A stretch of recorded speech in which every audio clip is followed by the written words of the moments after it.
శ్రీ గురుభ్యో నమః. తెలుగువన్ ప్రేక్షకులకు స్వాగతం. సంస్కారాలలో గర్భాధానాన్ని ప్రథమ సంస్కారంగా పరిగణిస్తూ ఉంటారు మన వాళ్ళు. వింటే మనకి ఆశ్చర్యం కలుగుతుంది.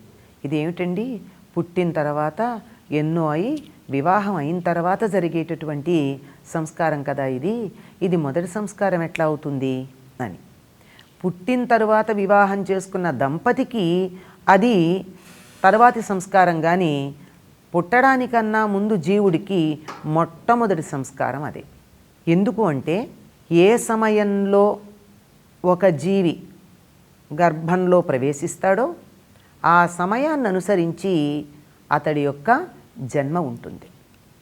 మంచి సమయంలో గర్భధారణ జరిగినప్పుడు మంచి సంతానం కలుగుతుంది.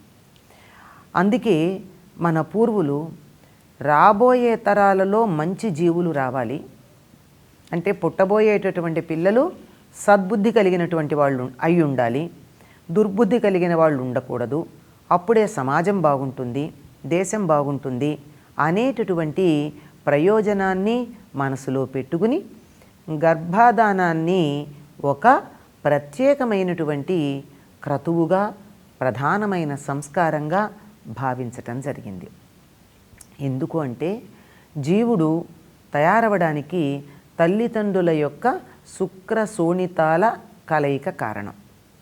ఆ శుక్ర శోణితాలు తయారవడానికి అని వెలువడే సమయంలో తల్లిదండ్రుల మనోభావాలు ఎలా ఉంటాయో దానికి సంబంధించిన లక్షణాలు కలిగిన జీవులు అందులోకి ఆకర్షించబడి ఉద్భవించటం జరుగుతుంది. అందుకని ఆ గర్భాధాన సమయంలో చాలా ఆహ్లాదకరంగా, ఉల్లాసంగా, అంతేకాకుండా ఉల్లాసంగా అంటే ఆవేశంతో కాదు, ప్రశాంతంగా, శుచిగా, ఈ శుచి బాహ్య అభ్యంతర శుచులు అని చెప్తారు. అంటే శరీరం శుచిగా ఉండాలి, మనసులో ఎటువంటి కోపతాపాలు, కల్మషాలు, ఈర్ష్య, అసూయలు మొదలైనవి ఉండకూడదు. అలా ఉన్నటువంటి సందర్భంలో జీవి తల్లి కడుపులో గనక ప్రవేశించినట్టయితే మంచి సత్వగుణ సంపన్నుడు, సద్బుద్ధి కలవాడు, మంచి గుణాలు కలవాడు, లేక కలద్ది అని కూడా చెప్పచ్చు. ఇక్కడ సంస్కృతంలో పుంలింగంలో ఎక్కువగా వాడుతూ ఉంటారు. సంస్కృతంలో వాడే పుంలింగం జాతివాచకంగా కాక శబ్దవాచకంగా ఉంటుంది. అందువల్ల అక్కడ ఏకవచనంలో అట్లా ఉంది కనుక మనం చెప్పుకుంటున్నాము. కనుక గర్భంలో ప్రవేశించబోయేటటువంటి జీవుడు సద్బుద్ధి కలవాడై మంచి సంతానం కలుగుతుంది. అందుకే మన పూర్వులు ఏం చెప్పారు అంటే, దాంపత్య జీవనం గడపడానికి విధి నిషేధాలు చెప్పారు. అంటే ఈ సమయాల్లో దాంపత్య ధర్మాన్ని పాటించండి, మంచి సంతానం కలుగుతుంది. ఈ సమయాల్లో దాంపత్య ధర్మాన్ని పాటించకండి, ఇద్దరు స్నేహితులుగా మెలగండి, ఒక పక్కపక్కని స్నేహభావంతో ఉండండి, ఒక కప్పు కింద ఉన్నంత మాత్రాన దాంపత్య జీవనం గడపాలనే నియమం లేదు గనక ఆ రకంగా ఉండండి అని విధి నిషేధం. వీటికి వారాలు, నక్షత్రాలు, తిథులు, ఇంకా అనేక రకమైనటువంటి ఇతర అంశాలు, జ్యోతిష్ శాస్త్ర సంబంధమైన అంశాలు, వీటన్నింటినీ చేర్చి ఇవి కూడనివి, ఇవి తగినవి అని చెప్పారు. దీనికి ఉదాహరణగానే మనకి కూడని సమయంలో అంటే అసుర సంధ్య వేళలో సంతానేచ్ఛ కలిగినటువంటి వారికి ఎటువంటి సంతానం కలిగిందో మనం చూసాం. దితికి హిరణ్యాక్ష, హిరణ్యకశిపులు దైవ ద్వేషం కలిగినటువంటి వారు పుట్టారు. అలాగే కైకసికి రావణ, కుంభకర్ణ, విభీషణులు జన్మించారు. అంటే ఆ గర్భ ఆధానము ఎప్పుడు జరుగుతుందో ఆ సమయాన్ని బట్టి రాబోయేటటువంటి సంతానం ఆయా గుణాలని కలిగి ఉంటుంది.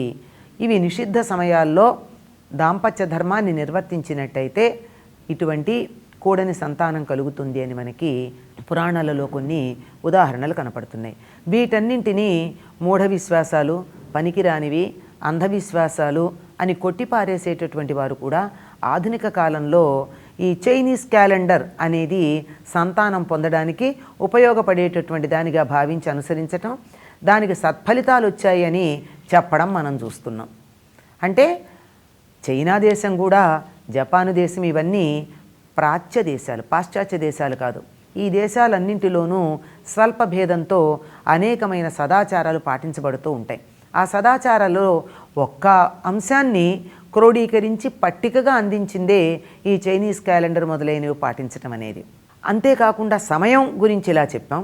అలాగే ప్రదేశం కూడా తగినటువంటిదిగా ఉండాలని, అంటే అసుర సంధ్య వేళ, కూడని నక్షత్రాలు, గ్రహచారాలు అంటే గ్రహ సంచారాలు ఉన్నటువంటి సందర్భాలు కాకుండా ఇంకా ప్రదేశం కూడా ఎలా ఉండాలో మన పూర్వులు చెప్పారు. ఏమిటి అంటే వాతావరణం బాగుండాలి, స్నానం చేసి ఉండాలి, పరిశుభ్రంగా ఉండాలి, మంచి గాలి వెలుగు వచ్చేటటువంటి చోటుగా ఉండాలి. ఆ సమయంలో తల్లిదండ్రులు అంటే కాబోయే తల్లిదండ్రులు భయపడుతూ కానీ, బెంగతో కానీ, దిగులుతో కానీ, దుఃఖంతో కానీ, ఆవేదనతో కానీ ఉండకుండా ప్రశాంతంగా ఆనందంగా ఉండాలి అని చెప్పారు.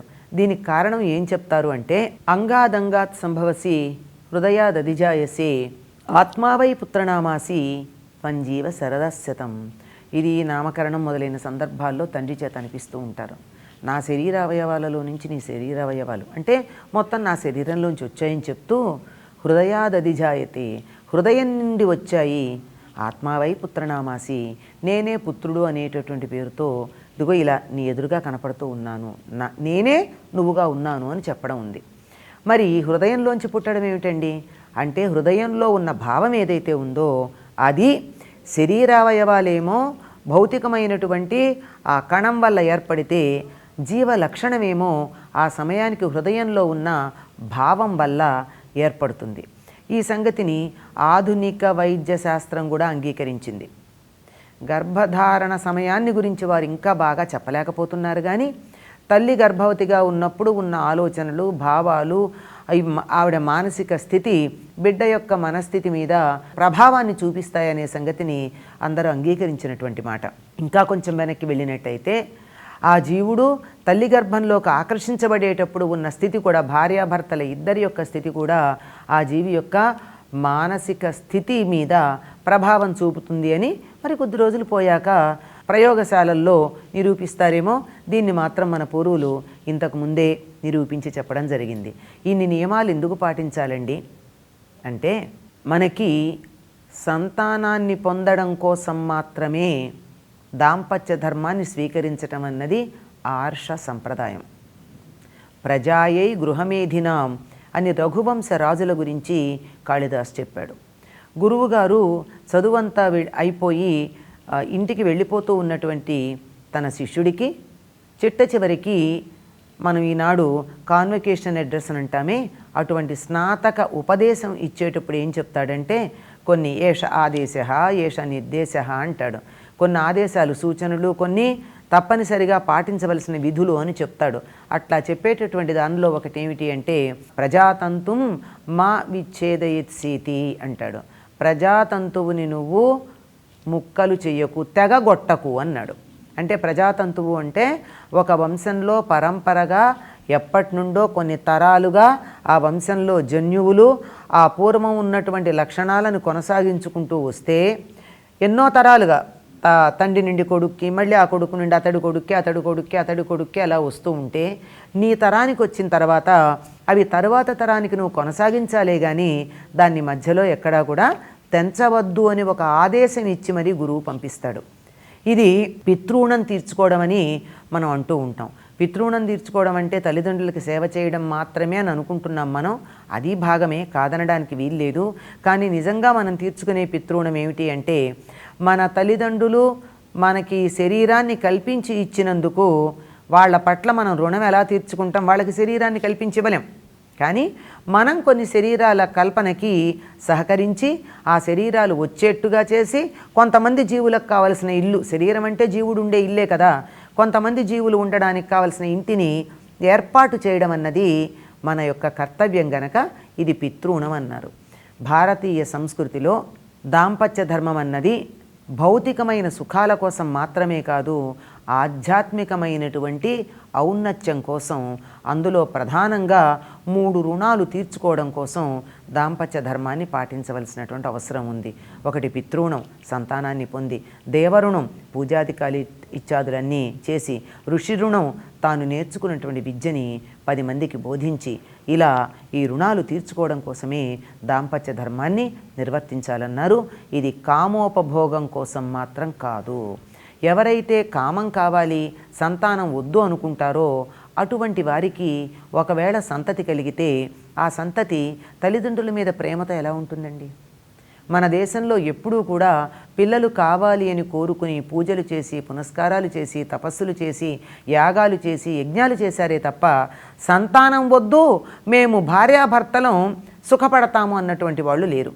దశరథుడు యజ్ఞం చేశాడు, దిలీపుడు ఒక దీక్ష తీసుకున్నాడు, కొంతమంది తపస్సు చేశారు. అటువంటి వారు గనకే వారికి ఉత్తమ సంతానం కలిగింది. ఇలా ఉత్తమ సంతానం కలగడానికి కావలసిన నియమాలని ప్రథమ సమాగమం సమయంలో చెప్తారు. వివాహం అయిన తర్వాత గర్భాధానము అనేటటువంటి సమయంలో. మిగిలినప్పుడు అక్కర్లేదా అంటే ఆ నియమాలని తరువాత కూడా కొనసాగించవలసినది అనేటటువంటి సూచనతో మనకి చెప్పబడింది. ఇది ఒక గొప్ప సంస్కారం అండి. ఈ సంస్కారం వల్ల ఉత్తమ జీవులు సంతానంగా రావడం జరుగుతుంది. స్వస్తి.